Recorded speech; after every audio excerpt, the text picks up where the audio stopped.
안녕하십니까, 박사입니다. 이란 외교부장 아바스 아라그치는 이스라엘의 면책 원칙이 지역 안정을 위협한다고 영내 국가에 경고했습니다. 그는 국제법을 어기는 이스라엘의 행위를 용인하는 것은 더 광범위한 지역 불안정을 초래할 것이라고 경고하며 면책 원칙은 평화를 가져오지 않는다고 말했습니다.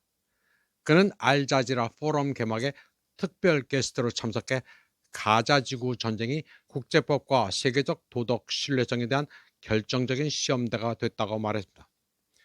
아라게치는 누구도 오해해서는 안 된다면서 어떤 한 세력이 법 위에 군림하도록 내버려 둔다면 지역의 안정은 유지될 수 없다고 말했습니다.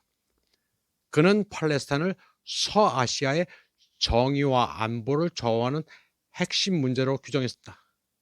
그리고 가자 지구는 더 이상 단순한 인도주의적 위기가 아니라 안보라는 명분 아래 자행되는 광범위한 이스라엘 팽창주의 프로젝트의 일부라고 시작했습니다.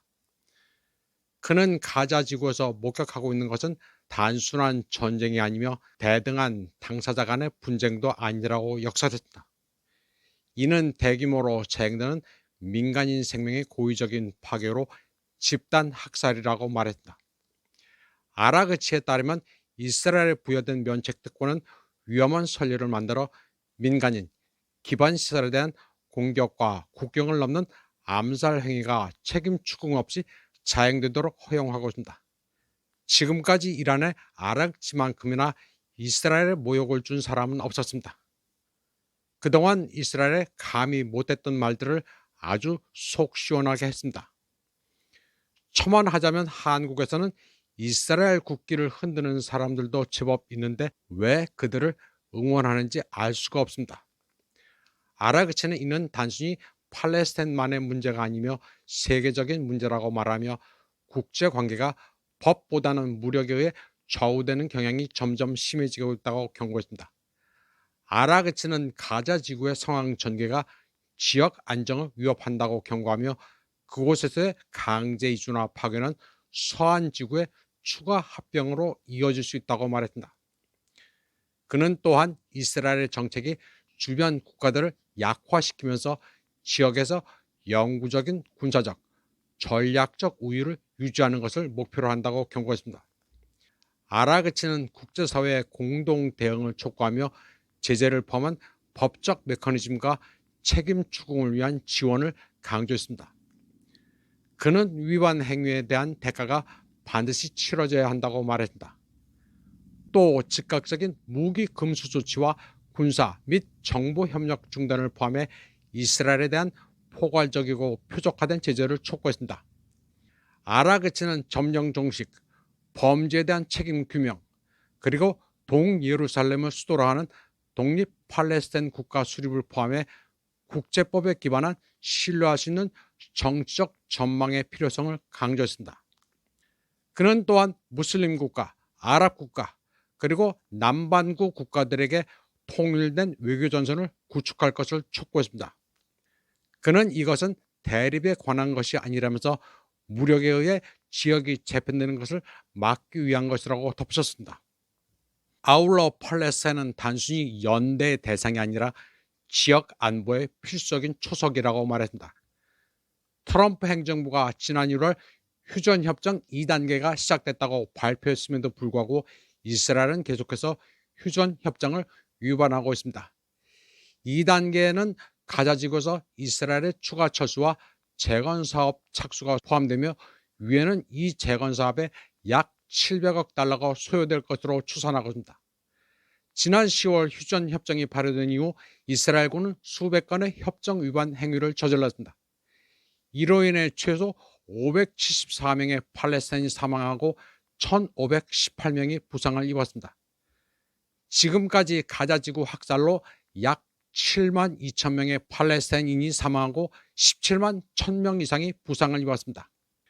아라그치 이란 외교부장은 미국이 공개적으로 이란에 도발할 경우 서아시아에 있는 미군 기지를 공격 목표로 삼을 것이라고 경고했습니다.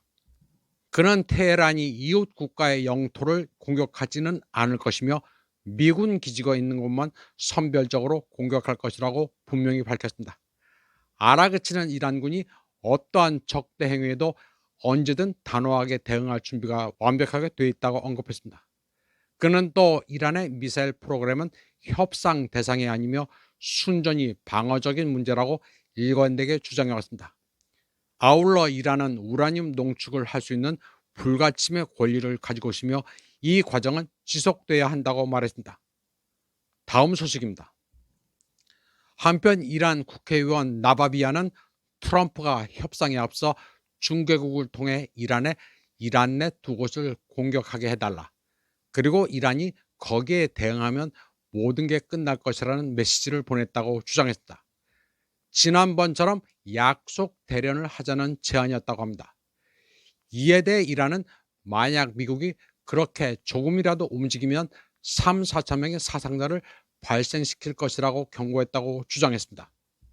현재 러 중미의 정상 가운데 가장 강력한 이는 단연 시진핑입니다. 하루 사이 러시아의 푸틴과 영상통화를 한 뒤 트럼프와 핫라인 통화를 했습니다. 스스로 순서를 안배했습니다. 푸틴과는 사계절이 봄 같다면서 우위를 강조했습니다. 그러나 트럼프와는 전화로만 했습니다. 사진도 공개하지 않았습니다. 트럼프는 전화통화에 앞서 시진핑은 중국의 보스라는 말도 했습니다. 짱여우샤를 떠들면서 시진핑의 심기를 거스르는 행동은 하지 않았습니다. 시진핑이 중국을 확고히 틀어주고 있음을 파악했습니다. 시진핑은 트럼프에게 작은 선이라도 하지 말아야 할 이유는 없고 작은 악이라도 해서는 안 된다는 고사를 인용했습니다. 시진핑은 연비싱, 싱비구어 말하는 말은 실천해야 하며 행동에는 결과가 있어야 한다고도 했습니다. 한다고 했으면 해야 한다는 것입니다. 트럼프의 말에 신뢰가 없다는 것을 시진핑도 압니다. 그는 중국, 미국이 상호 존중해 협력을 이뤄야 한다고 강조했습니다. 그리고 타이완 문제를 언급하면서 무기 판매에 신중을 기해야 한다고 말했습니다. 타이완의 라이칭도로서는 가장 공포스러운 시나리오입니다. 미제 무기를 구입하더라도 중국을 막을 수는 없습니다. 트럼프는 시진핑에게 석유와 가스를 사주고 대두도 구입해달라고 했습니다. 트럼프는 4월에 베이징을 방문할 예정입니다. 그리고 시진핑의 미국 방문을 초청할 예정입니다. 그런데 중국 측은 말은 안 하지만 트럼프가 안 와도 된다는 눈치입니다. 영국, 캐나다, 핀란드, 프랑스, 독일 등이 지금 중국에 줄을 서고 있습니다. 지금 시진핑의 목줄이 잡힌 트럼프는 몸이 달았습니다. 11월 미 중간선거가 있는데 그 전에는 시진핑이 꼭 와줘야 합니다. 그러니 트럼프로서는 이란 문제도 중국의 입장을 들어줘야만 합니다. 트럼프가 이기지도 못할 이란을 건드려서는 죄다 꼬이게 됩니다. 이번 방송은 여기까지 하겠습니다. 시청해주신 여러분 감사합니다.